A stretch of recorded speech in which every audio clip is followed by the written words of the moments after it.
It was a sunny Saturday afternoon in late April 2025 when 24-year-old Maria Camila Garcia-Molina and her 3-year-old daughter left their home in the Hammocks, a tight-knit community in Miami-Dade County. They stepped into what seemed like a normal weekend day, running errands and spending time together. Maria was known to friends and neighbors as a hardworking, loving young mother with dreams and plans for the future. On April 24, 2025, authorities report that Maria was later found fatally stabbed inside her car. It's impossible to know exactly what Maria and her little girl talked about that morning. Perhaps they discussed ice cream flavors or which cartoon to watch.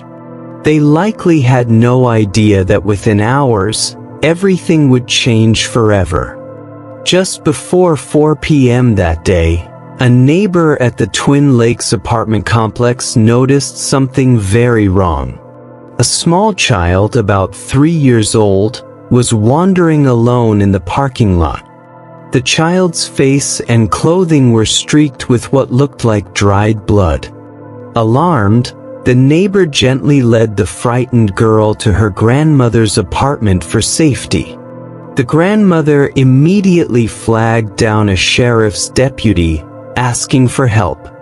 According to the Miami-Dade Sheriff's Office, the 3-year-old was found wandering around the parking lot of her family's residential complex, with what appeared to be dried blood on her face and clothes. Imagine the fear and confusion that little girl must have felt. In that moment, she had lost sight of her mother and didn't understand why her clothes were dirty. All she knew was that she was alone, but thankfully, a kind neighbor and her grandmother were there to protect her. Deputies raced to Maria's apartment to search for the missing mother. When no one answered the door, the search widened to include her car.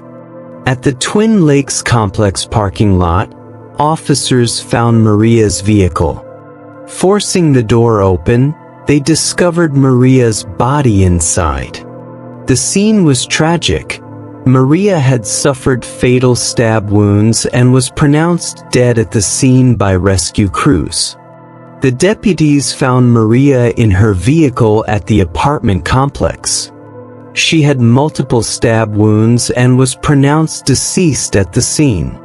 As the deputies uncovered the truth, a neighborhood held its breath. The peaceful afternoon had turned into a nightmare.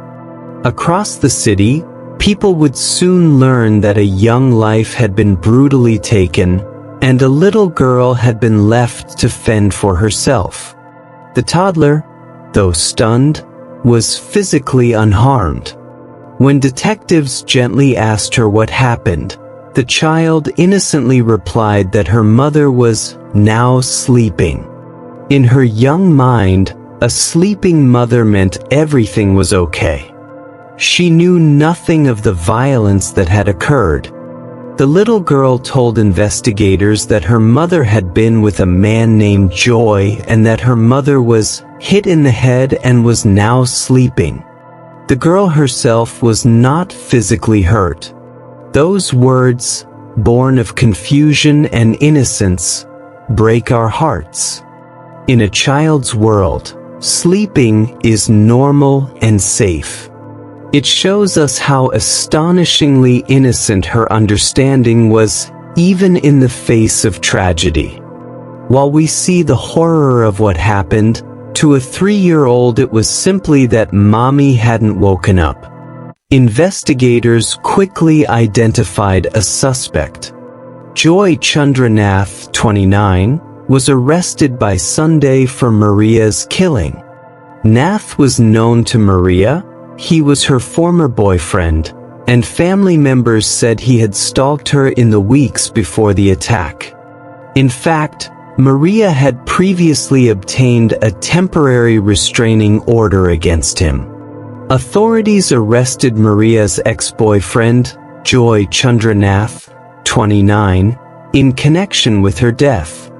Court documents and family statements confirmed that Nath had a history of stalking her, and Maria had obtained a restraining order against him. The details are chilling: a loving mother living in fear, taking legal steps to protect herself and her child. It reminds us that this was not a random act of violence, but a tragedy that occurred despite warning signs. Maria did everything she could to stay safe, and yet we must now face the terrible question: how do we better protect those in danger? In the days that followed, Maria Camila Garcia-Molina became more than a headline. She became a daughter, a sister, a beloved friend to many. Her community remembered her as the most beautiful and loving girl, with a bright future ahead. A GoFundMe page set up for her family described Maria as a hardworking mother who had dreams and plans that were cruelly cut short. Her own mother wrote, "Camila was the most beautiful and loving girl. She had dreams, plans, and a beautiful future ahead that was taken away from her too soon." Maria's family and friends launched a fundraiser to assist her young daughter. In it, they wrote that Maria was a hardworking mother who had a bright future ahead of her, and her mother described her as the most beautiful and loving girl, with a beautiful future ahead that was taken away from her too soon. We feel the heartbreak in those words. A life filled with love and potential, silenced before it could blossom. Through these memories, Maria lives on. Her kindness, her strength, her plans, they remind us that she was more than a victim. She was someone's whole world. Now attention turns to the little girl, Maria's daughter.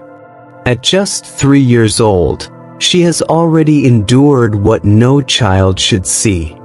In an instant, she went from holding her mother's hand to running into her grandmother's arms, searching for safety and answers. Thankfully, she is unharmed and now cared for by her family. Children are remarkably resilient. This brave little girl will need love and support to heal, and something tells us she will grow up remembering her mother's love more than her final moments. Surrounded by her grandmother and family, she will learn to smile again and carry her mother's memory in her heart. In tragedy's wake, the community of the hammocks has come together. Neighbors have offered meals, played with the toddler in safe spaces, and shared prayers for Maria and her daughter. Messages of condolence have poured in on the fundraising page and social media, showing that Maria's story has touched many lives. This outpouring reminds us of the strength in coming together. A candlelight vigil might bring tears, but it also brings comfort. A child's resilience amid horror inspires hope. Each person who steps up, even in a small way, helps to mend the hurt. Maria's story is sadly one of many. It underscores the human cost of violence and the urgent need for vigilance. Families across the country have lost loved ones to domestic violence, often after warning signs. We must honor Maria's memory by speaking out and looking out for one another. We all have a role. If you ever sense someone is in danger, a neighbor, a friend, a family member, reach out. If a child seems frightened or alone, step in as that caring neighbor did for Maria's daughter. Your action, however small, could save a life. In the end, this is a story of a family's unimaginable loss and a child's unexpected strength. It is a testament to a little girl's innocence and a mother's unconditional love. It is also a reminder that we are stronger together. Let Maria's legacy be love over hate. Let us protect the children in our lives, speak up for those who feel afraid, and cherish every moment with our loved ones. Each act of kindness, each listening ear, keeps violence at bay. Today and every day, we remember Maria by caring for her daughter and each other. We stand united against violence, holding our community's most vulnerable close.